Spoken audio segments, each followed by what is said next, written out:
Hello everyone, welcome to my YouTube channel. My name is Lucy and here we learn Swahili with me. Thank you so much for all of you that have been subscribing, for all of you that have been leaving comments. You're very much welcome here. Please keep watching, and if you're new, please subscribe, and there is more to come. Let's dive right in.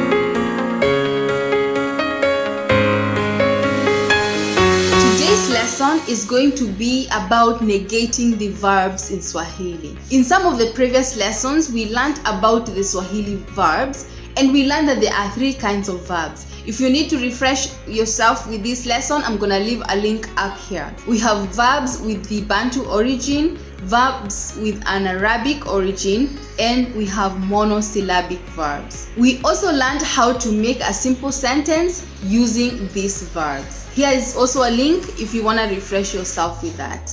Today we will be learning how to negate a simple Swahili sentence when using a verb that has a Bantu origin. Remember, verbs that have a Bantu origin end with the suffix a. That verb has letter a at the end. For instance, the verb to sing is kuimba. Ku as the usual prefix and imba as the verb itself. Imba ends with suffix a, and that means it's a verb that has a Bantu origin.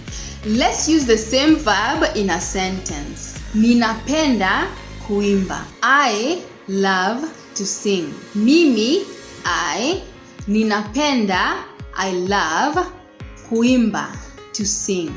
Mimi ninapenda kuimba. I love to sing. If I wanted to negate this sentence, the phrase that we will be negating is ninapenda. I love to sing.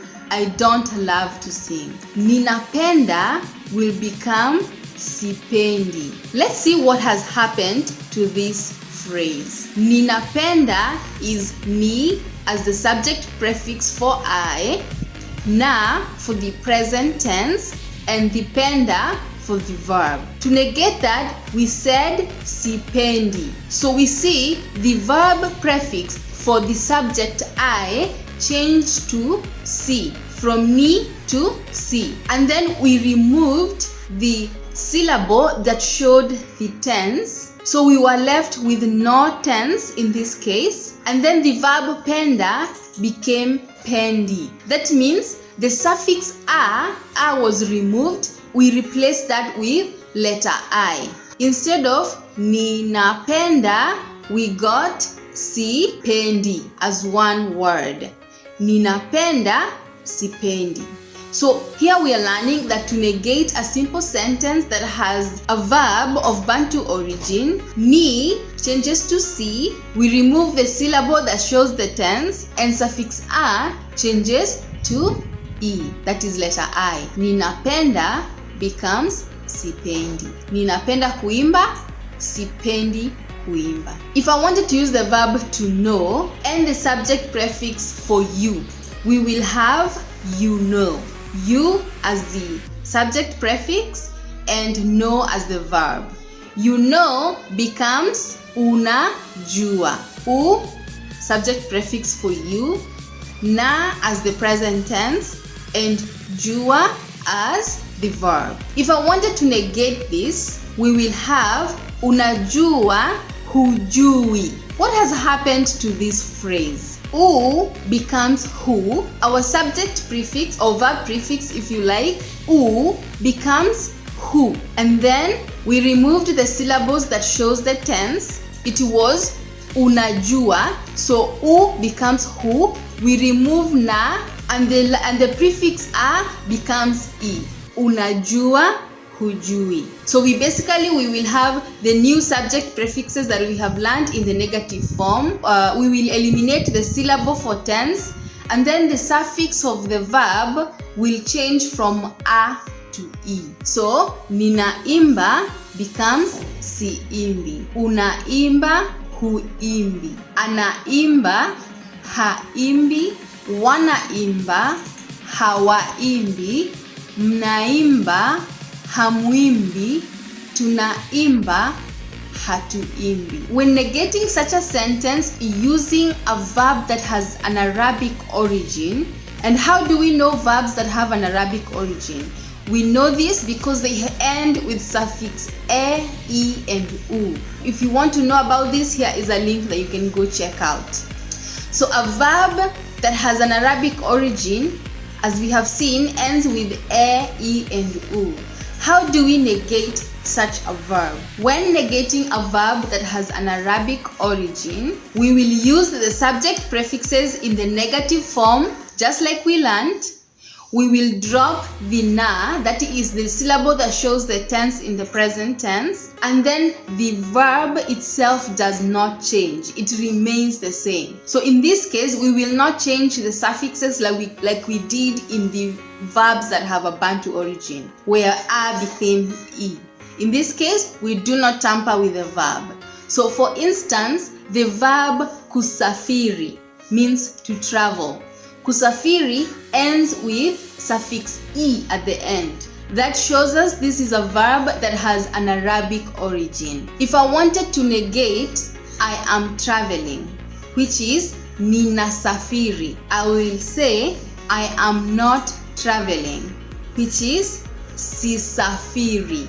Si is the ni that has been negated, which is the subject prefix for I. Safiri is the whole verb minus the prefix ku. Ninasafiri, sisafiri. Ninafahamu, I know. Sifahamu, I don't know. Wanasafiri, they are traveling. Hawasafiri, they are not traveling. Hawa is the negative form of the subject prefix they. Hawa, and safiri is the verb to travel. Wanasafiri, hawasafiri. So when using verbs that have an Arabic origin, we use the negative form of the verb prefix. We remove the na that shows the tense, and we keep the verb as is. When negating Swahili sentences using verbs that are monosyllabic, remember we said monosyllabic verbs have the prefix ku and then one syllable attached to it. And we saw an example was the verb to eat. To eat is kula. Ku as the usual prefix and la as the verb. Kula, to eat. If I wanted to negate I am eating, it will be I am not eating. So this is ninakula, and then to negate that will be sili. Ninakula, sili. So we will remove, just like in verbs that have Bantu origin, we will use the subject prefix in its negative form, just like we learned. We will remove the tense. We will also drop the prefix ku of the verb, and we will also change the suffix at the end of the verb from a to e. So here's what's gonna happen. We will use all the subject prefix in their negative form.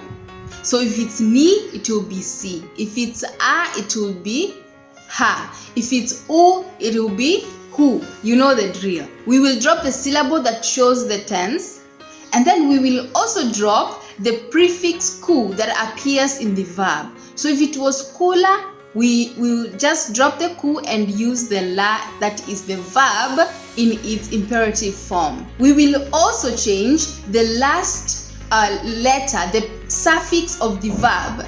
So if it's kula, we have dropped the ku and we have changed the a to e. So it will be li. Ninakula, sili. Another verb, ninakunywa, I am drinking, and the negative form of that would be sinywi. Ni changes to si, we drop the na, we drop the ku, and the suffix a changes to e. Ninakunywa, sinywi. That is how you negate a Swahili sentence that uses a monosyllabic verb. So let's do a recap. When you're negating a Swahili sentence that has a Bantu origin, you know it's a verb of Bantu origin because it ends with suffix a.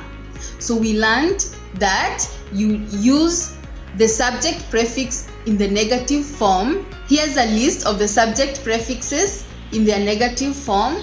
You also drop the syllable for the tense, and then you change the suffix from a to e. Ninapenda, sipendi. Unapenda, hupendi. And so on and so forth. If you wanted to negate a Swahili sentence that uses verbs with Arabic origin, you know the verb has an Arabic origin because it ends with suffix e, e, and u. We use the negative form of the subject prefix, we drop the syllable for the tense, and then the verb remains the same. Ninasafiri, sisafiri. Unafahamu, hufahamu. When negating sentences that are using verbs that are monosyllabic, we've learned that we use the subject prefixes in their negative form. We also drop the na for the present tense. We also drop the prefix ku, and we also change the suffix from a to e. Ninakunywa, sinywi. Ninakula, sili. Let me know how you feel about this lesson in the comment section. I know Swahili seems complicated, but once you get it, you're going to love it. Please subscribe down below, hit that notification button so that you get to see the next lessons. And until next time, bye bye.